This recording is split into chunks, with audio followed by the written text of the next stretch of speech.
Well, you have to ask the intellectual historians why they're falsifying it.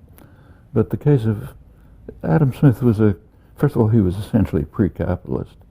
He was a figure of the Enlightenment, essentially pre-capitalist in his picture of the world. He did advocate free market systems, but in a nuanced fashion, which I think was kind of wrecked by capitalism.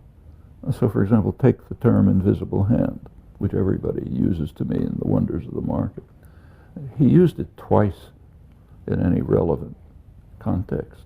Once in Wealth of Nations, so it's hard to miss, and once in his other major book, Moral Sentiments. In Wealth of Nations, if you take a look at the context in which he used it, it's basically an argument against neoliberal globalization. What he says is that, imagine that if in England, which is of course his concern, merchants and manufacturers invested abroad and imported from abroad. He says it would be good for them, but it would be harmful to the people of England. But they're going to have enough commitment to their home country, what's sometimes called home bias, that they probably won't do this.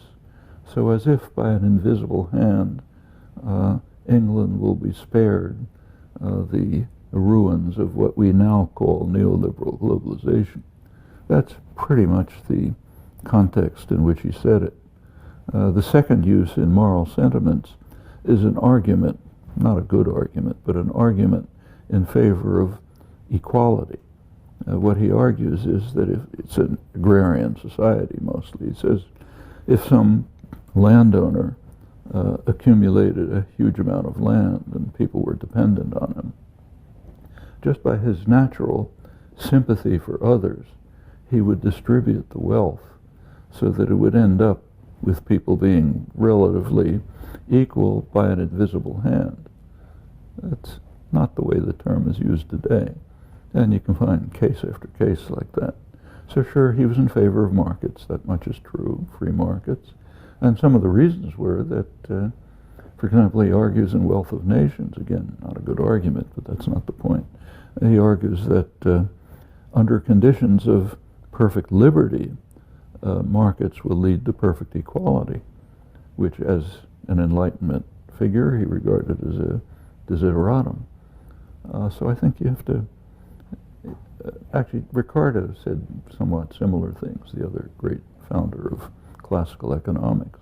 Their thinking has been probably out of ignorance. I don't think many economists read Ricardo or Smith.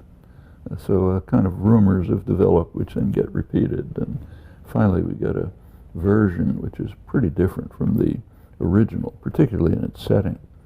Why does this happen? Well, for the usual reasons of trying to find foundations for doctrinal systems that one's trying to impose.